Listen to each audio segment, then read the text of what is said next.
Hey guys, welcome back to your favorite Gimp of the Limp. We are back with some more Hellboy. I know it's not my usual fare, not the usual war game stuff that I usually have on the channel, but like I said, my little guilty pleasure. So I'm doing what I want to do for once. We're going to jump back in where we left off. I wanted to ask you guys something though real quick while I was thinking about it. If you notice with my miniatures, like all the ones that I do, I don't bother to do the bases on any of them. Is there anyone else out there that likes painting? Because I like painting my minis. I want them to look good on the table. It makes it easier for X-Wing because, all that crap comes pre-painted. But I can't be the only one that hates basing things. Like, I hate it. At most, I'll paint them black, or brown. Something like that. A generic color that might go with the scenery. But more often than not, I just leave them like a primer gray and just say to hell with it because I'm not that concerned with it. So is that anyone else's little pet peeve, wishing that they would come pre-based at a minimum so they wouldn't have to worry about it? All right, but we left off. We had cleared off the first section of this hallway. We're getting ready to go into the second. We're all set up. Our guys all have their cubes back onto their character sheet so we can get jumped right back into the game. I don't think there's anything else I have to worry about, so we're going to go ahead and use a free action. It doesn't matter, whoever, Hellboy or Johan, to open this door, which will cause us to encounter another encounter card. We'll flip it and see what's there. Ooh, okay, this one has some stuff. Minion A, Minion B, Clue, and a Frog Swarm. And this says, Whispers in the Dark. Downgrade 2 dice on any test made for agents in this room.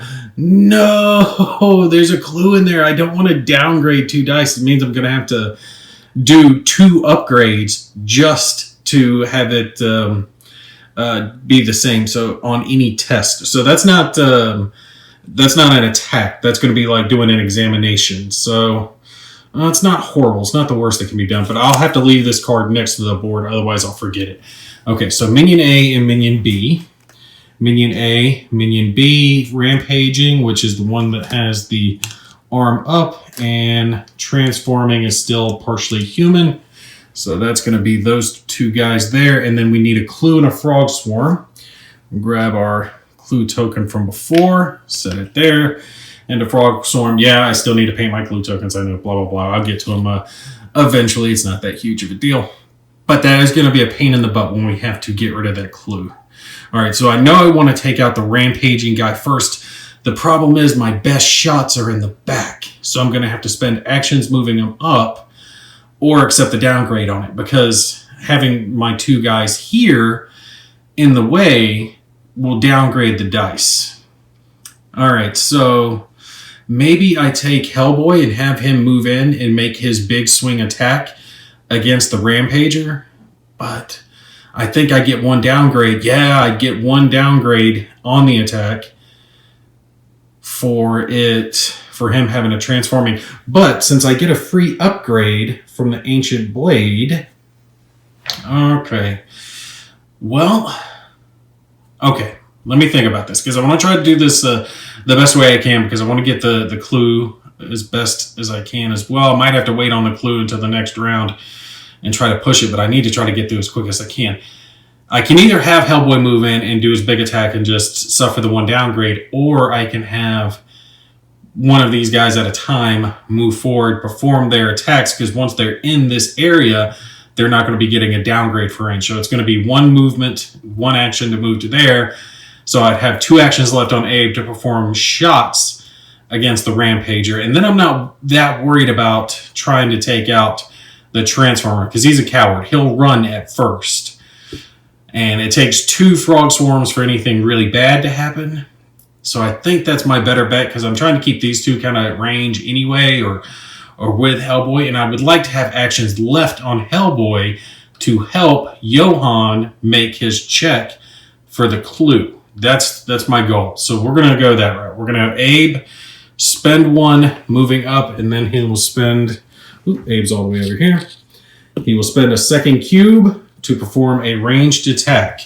Now, that's going to be 3 dice over here and the blue one, and I'm trying to decide, do I want to spend anything else? See, now I could spend 2 dice to shoot from where he's at. See, that's the thing, 2 action cubes, because he's got precision shot. So he can ignore all scenery and all characters other than the target. So that would actually make it to where he would have a chance to hit him without having any downgrades. But then he would be farther back. Yeah, we'll just have him stick with moving up because it's pretty much the same thing, and then he's at least one closer for later. So we're going to go with that. All right, so help if I roll all the dice. All right, come on, give me the BPRD symbol so he gets his action cube back. And that is the BPRD symbol. Now, I can use that, again, as a wild, or Abe has a special ability where he can regain a action cube from rolling that when making an attack. So I absolutely will do that. I get one of those action cubes back. So basically, I made this attack for free. That is 7 points of damage with a resilience, I believe, of 2 and a health of 6. So, of course, he's got 1 health left. 1 health left on the rampaging monster. Oh, that is not the best, but now, here's the thing. I could have, well, if I save her actions, it'll be the same thing. So we'll take another shot with Abe. All right, I'm just mulling things over in my head. It's what I do. All right, so let's roll. He's doing another attack. Basically, I got that first one for free. All right, I only need to put through 1 damage. And yeah, absolutely blown him out. And if I'd had that on the first one, I would have killed him outright. So I would have had 1 action cube left regardless.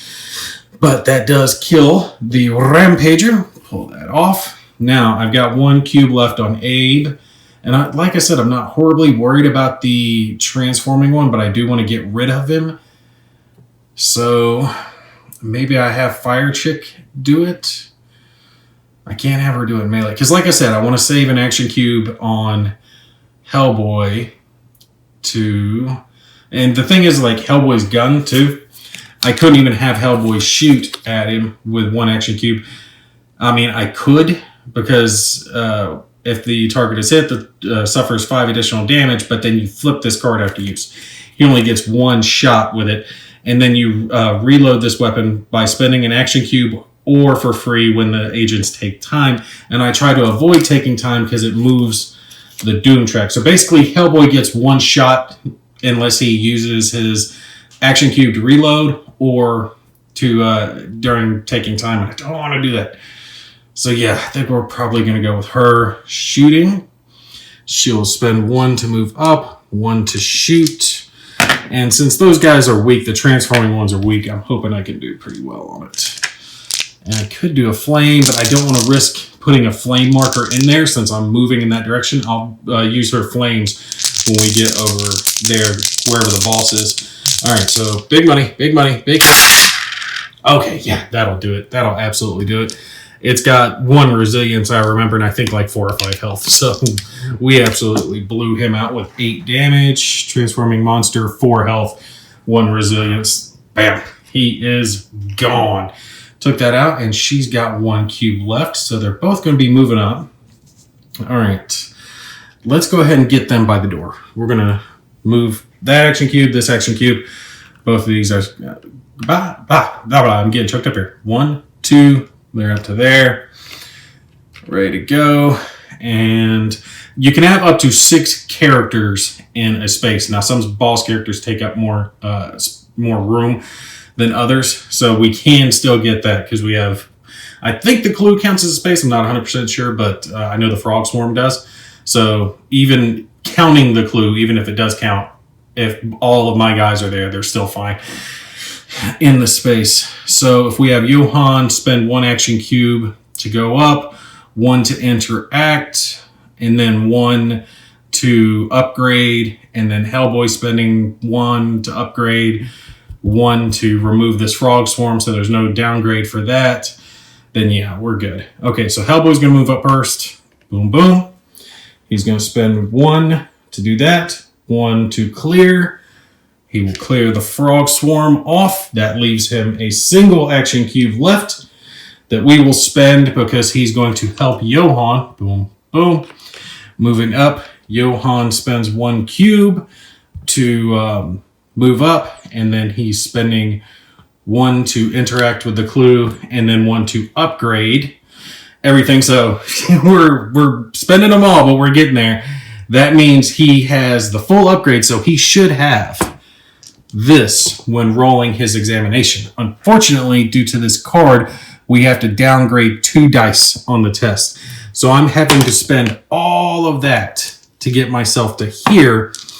And the only reason I still have at least 1 black die is because Hellboy does have the bonus that if he helps someone with an examination, it upgrades 2 instead of 1. So I still get this. Now, I still have the BPRD thing. So if I roll a BPRD symbol here, I will get 2 bonus on the inspection. Hopefully that'll happen, but I don't know. I don't tend to get that lucky. Let's see. Big money, big money. No way, no way. All right, what do we get? And we unfortunately did not get the BPRD, but we did get the blue 2, but that's fine. We already got 6, 8, 10 on that. So that is going to be 2 more. We'll move this up. 1, 2 to there. Ooh, I bumped the encounter cards. We'll pull this clue off, and 2 more of these tokens are going on there. So I'm going to be just straight stacked when it comes to the boss encounter. Although it could have special rules, because the previous scenarios, the way it worked with these insight tokens is for every insight token you had, you got an upgraded die when performing an attack against the boss monster, right? But the thing of it is like the rules are going to change. The scenarios are going to be different. And since I can have up to 80 of these things, I don't think they would do it that way and allow you to have 8 upgrades. That just doesn't make any sense. So I'm thinking these insight tokens are going to be used for something else. We'll just have to wait and see what happens with the boss. All right, so we can go ahead and pull this off since we know we're not going to interact with anything else. And we're right here. This is where the special interact cards are. So after this Doom phase, we will be getting into it. So let's move our action cubes back. All right, so again, I am skipping the take time. I try to avoid that as much as possible. I don't want to take time unless I absolutely have to, because I don't want to move that Doom tracker, and it just speeds things along. I want to have as much time to go through as possible. So let's go straight to our Doom phase, draw our Doom card. It is the purple one, Distracting Vision. Use target priority to choose an agent and put this card in play next to that agent's board. The next time this agent makes a test, discard this card and apply 3 downgrades to the test. Ooh, okay. Well, that is going to Hellboy. Hellboy's still the primary because he hasn't been attacked yet. Nothing has attacked him to cause this thing to switch around. And I don't know if that, because I know a couple of things have based it off of the threat tracker, but the only thing it says in the rule book about the threat tracker moving is like taking attacks. Okay, I'm actually wrong about that. I just checked the rules just to make sure, and it's not when they're selected for an attack. It's when the target priority is selected, period.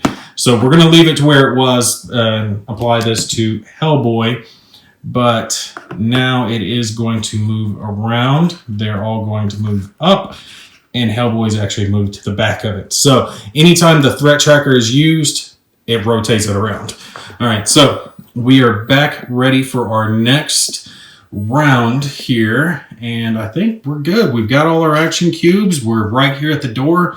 Let's go ahead and pop our free action and see what's going on here. So we're going to free action this door open and find out what is on this card. And I have no idea because I've not read one of these yet. Okay, Minion C, Frog Swarm, Bookcase Point of Interest 2, and Minion A. Now, there's something about interacting with points of interest. So let me grab the case file. I got to grab all the cards here so I don't accidentally reveal something. All right, so this tells us if an agent interacts with a point of interest, flip this card. That's at the bottom of this one, okay? So this is the point that we're looking for. We've been trying to find one of these points of interest. That's why I guess this is a special encounter card, because it places one of those. All right, so we have our number 2 point of interest, and that's going to be 3. So we got 1, 2, 3. That's going to be there. And there's not a whole lot else on here. Minion C is going to be first, which is Venomous Frog Monster, which is actually great for us because that puts him right at point blank range. Minion, or the Frog Swarm, and then Minion A, Rampaging. He's going to be there. Okay, so these guys are in a couple different areas. But we shouldn't have any problem. I mean, you guys have seen how easily we've blasted these enemies down. Like I said, I think they're right about it, that it's fairly easy if you're going through, especially with 4 agents against the regular minions. Now, do keep in mind, though, these are the base minions. These are not the higher level ones, and I've looked through some of the cards for the others, like the Nazis that you can fight against, or some of the monsters like werewolves and witches and goblins and crap like that are expansions for the game. And those minions start getting real tough. I'm talking like they do like 8 damage. They've got like 10 health, like 3 or 4 resilience. They can really put a hurt on you. Some of them attack twice every time they attack. So these frog monsters are like the easiest enemies that you can possibly fight. All right, so we'll place that there. We're good. And how do we want to handle this? All right. I know I want to gun down the Venom guy because he can potentially cause some problems. Let me actually show you here. With his special rules, Paralyzing Tongue. If a skull is rolled when testing defense against this guy, so when you are attacked, you make a defense roll. You see like the little shield there. So Johan here would roll orange dice when making a defense roll. And let's just say he was melee attacked. He would suffer 5 damage, right? He would make a melee roll, same way that I've made all these other rolls, except he would use, or a defense roll rather, he would use these orange dice.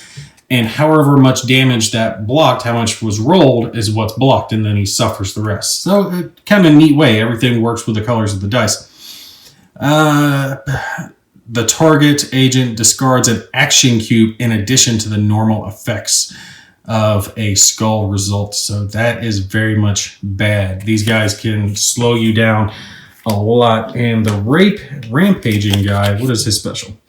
He also has the Paralyzing Tongue as a result. So we really want to be careful with these guys. He has a melee attack, health of 6 on the Venomous. So they're pretty much the same as far as that's concerned, except the Venom guy can attack from distance. So who do we want to shoot first? It's going to have to be him, because if we try to move through, then we take damage. There's no point to it. I know pretty much my goal is to wipe these 2 guys out and clear the frog swarm. Then we'll do a Doom card and interact with that early in my next phase. That way we're not out of action cubes if something bad happens when I flick that case card. And I want to try to save Hellboy's shot as well, even though Hellboy has like horrible, look at that, yellow when it comes to range attacks. It's hard for him to hit, but he'll do a lot of damage if he does. All right, let's go. Let's just start with Abe. Abe's good. We'll have him fire at the Venom. Spend a single action cube over here. And it's going to be 3 red. Put that black out of the way. And hopefully I will get another BPRD symbol so I can get free attacks, basically, against this Venom monster. See if I can get him taken out. All right. BPRD symbol. That's what I'm talking about. We'll take that cube back. Oh, wait. Let's see. Can I kill him if I do it a different way? So he would take 4 damage as it is, because he has a resilience of 2 and health of 6. But if I use that to double one of these, that goes to 9. Okay, so if I double instead, it'll kill him in one shot, because I would have a total of 9 damage and resilience of 2, which will bring that down to 7 damage on 6 health. So, yeah, we'll just keep that, because it would be the same thing if I tried to make another attack, and the other attack could potentially fail. So we use that as a double. He kills him. Blat! Takes him out. I have 2 action cubes left with him, so we'll spend both of them. We'll go 1, 2 as his movement, and his other action cube is to interact with that frog swarm to get rid of it. All right, that gives me 3 guys to come after this last one. Let's have Fire Chick Liz shoot at him, and then we'll have Hellboy just do an attack. So she'll move up for 1 action cube, and then she'll fire. Same thing. 3, that way whatever damage she does, she just does, and then Hellboy can finish him off with an attack. And, ooh, she got the BPRD symbol as well. So I could double that. Yeah, do I want to double it? Yeah, I might as well double it, because a reroll, at best I could get 3, but 2 is a pretty good roll for red. So that would give me 6 damage, which means he would have 2 health left. Since he has a resilience of 2 and a health of 6, we'll pop a couple next to him. And she has 1 action cube left. I'll tell you what, let's just spend it. Screw it. I can't use it for anything else. Might as well. Actually, no, let's save hers. Because I was just thinking about it. I could spend hers to go ahead and increase her living flame a little bit so I can do some extra flame damage. So let's hold on to it first and see if I need to do the attack. Let's have Hellboy go in. 1, 2 for an action cube. And then he will spend the second action cube. Should I do that? Yeah. Second action cube to do the attack. I'm going to save 1. I might use it as an action to do deep pockets to get some supplies here. Show you guys that. So he's going to do a melee attack. See if he can finish him off. I keep bumping this. My fault, I'm playing on the tablecloth. All right, here we go. Big money, I only need to do 2 damage. Big.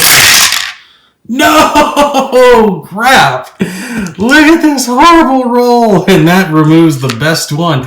No damage. Oh, I don't get to show you guys deep pockets.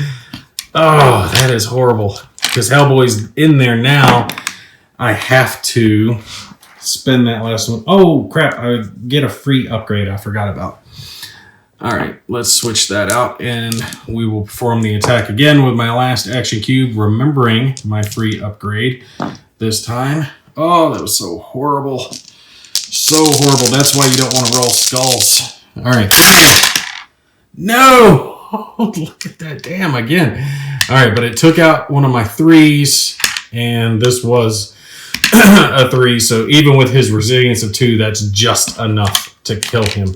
Oh, damn, 2 skull rolls in one go. That is horrible.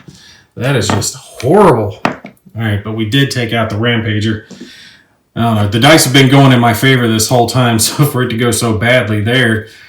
But we still have one more area down here, although there's no need to interact with it depending on what happens with the case file.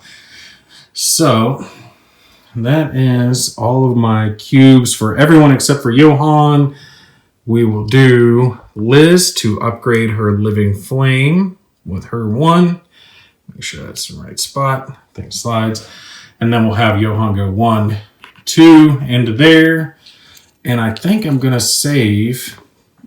He's got a couple of cubes left. I don't think there's any, excuse me, I don't think there's anything I can really use them for. I could possess, but there's really no reason to do it because I could possess, minions that I just kill. But there's nothing for them to attack. So I might have him do that later on. I don't need to reroll. His ectoplasmic stability is full. Nothing I can do with ancient text. So yeah, we're just going to pause here because like I said, I don't want to interact with this thing with all of my guys, practically spent just in case it does cause the boss monster to pop out.